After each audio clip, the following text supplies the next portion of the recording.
Hey, what's up? Welcome back dito sa ating channel dito sa Mobs TV. Alright, sa tayo nagbabalik ulit mga kababayan at ngayon ay pag-uusapan natin ang mga balitang ating nakalap mula sa channel ni Melb's Castle. Susurrender na tayo sa China o pinapauwi na lahat ng barko ng Pilipinas, no? Pilipinas daw di umano kumagat sa patibong ng China. Yan ang ating aalamin at pag-uusapan.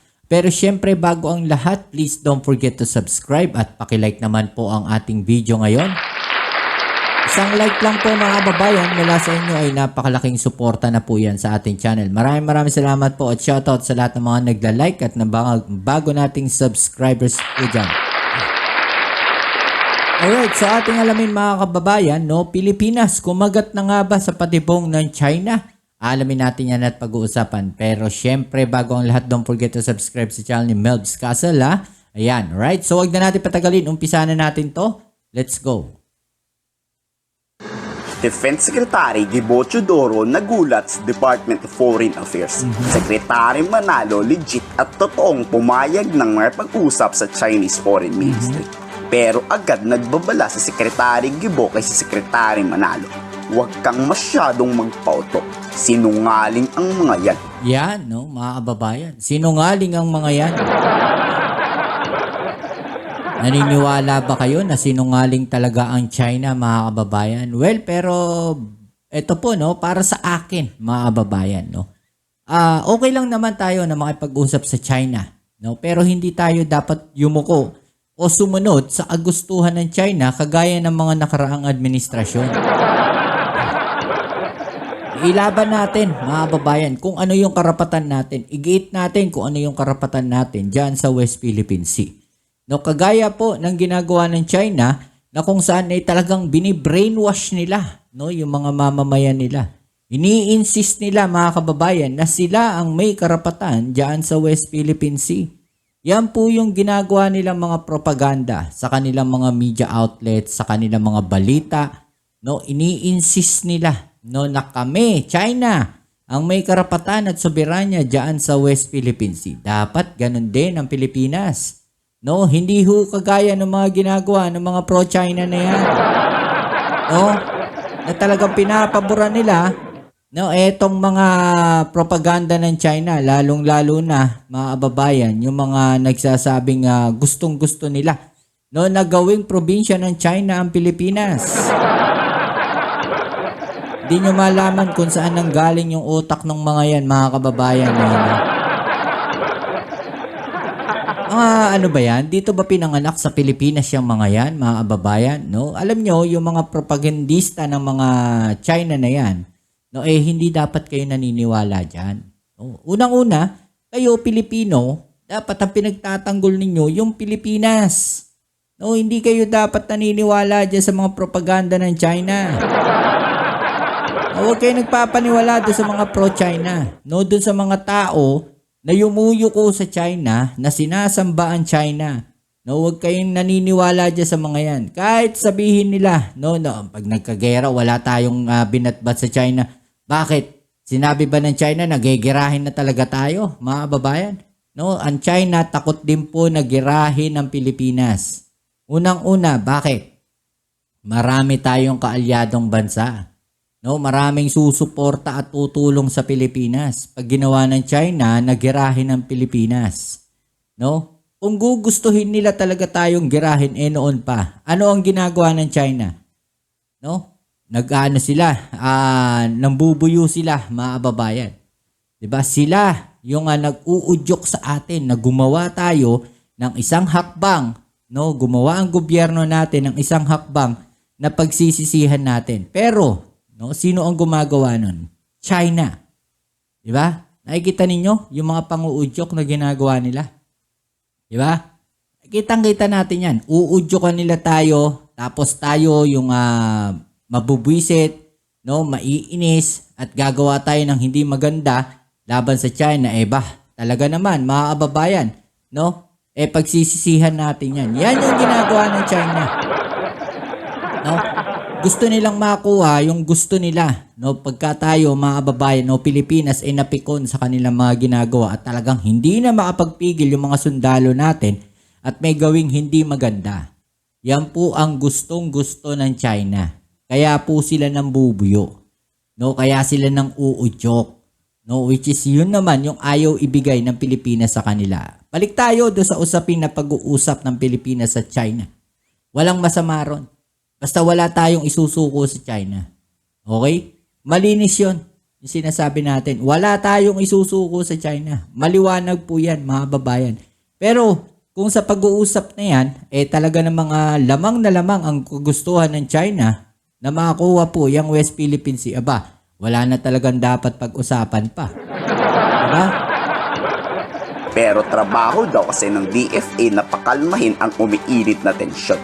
Pero sa part ng Armed Forces of the Philippines, tuloy ang pagbuo ng Sierra Madre at di kailanman magpapaalam sa China pag magre-resupply mission.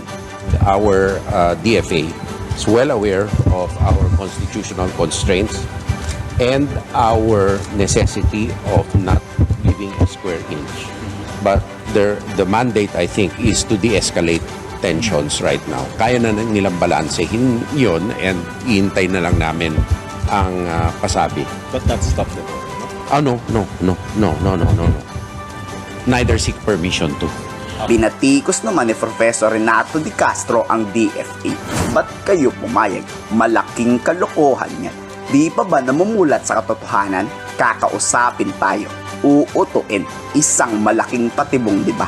Walang kwentang kausap yung mga Chinese at pagsisisihan raw ng Department of Foreign Affairs makipag-coordinate sa mga bulaang inche. Wala talagang kwentang makipag-usap sa mga yan.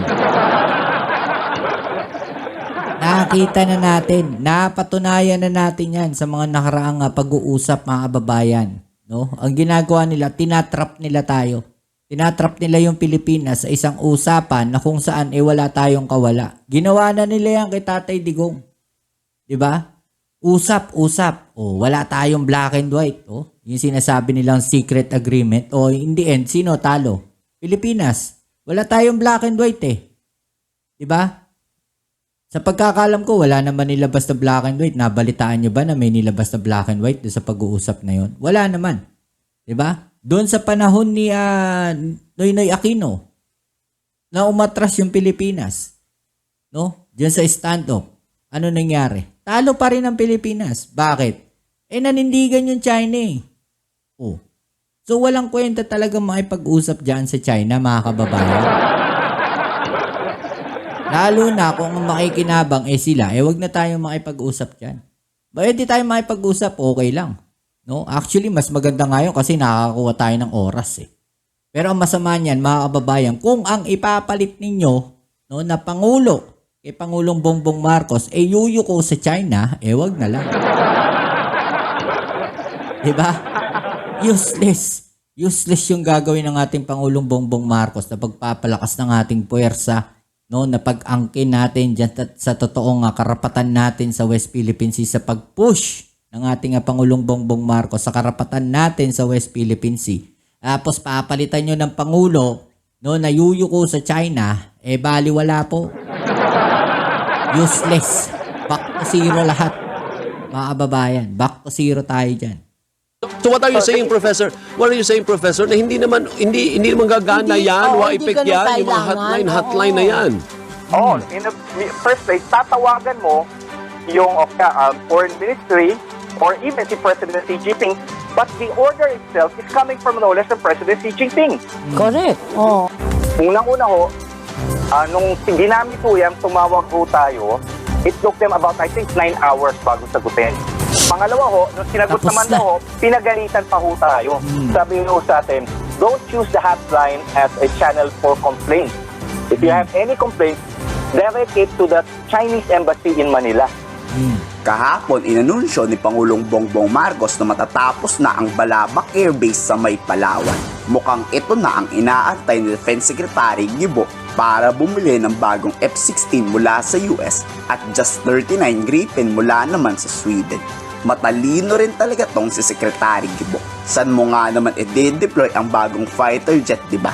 di doon sa malapit sa posibleng pagmulan ng malaking gera. Tama. Makakaasa raw ang lahat na magkakaroon tayo niyang karagdagang multi-role fighter jet. Para tayo umorder ng barko, wala tayong dadaungan.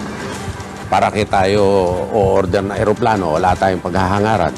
Wala tayong imbakan ng gasolina. So ginagawa namin yon. Secondly, naghahanap na rin kami ng tenders para sa karagdagan mga kapabilidad. Kesa sa cyber, kesa barko, kesa sa eroplano. Pero ang prinsipyo nito, ito ay manggagaling sa bansa na kaalyado dapat natin. At merong kaparehas na interest natin, lalong-lalo na sa West Philippine Sea. And then dapat sustainable ito. Kakayanin ng ating budget. Bagamat ako na atasan ng presidente na maghanap ng creative na financing schemes kung paano natin mabibili ito. Pero ang MOOE ay dapat galing sa gobyerno. Kaya sinasabay po natin ito.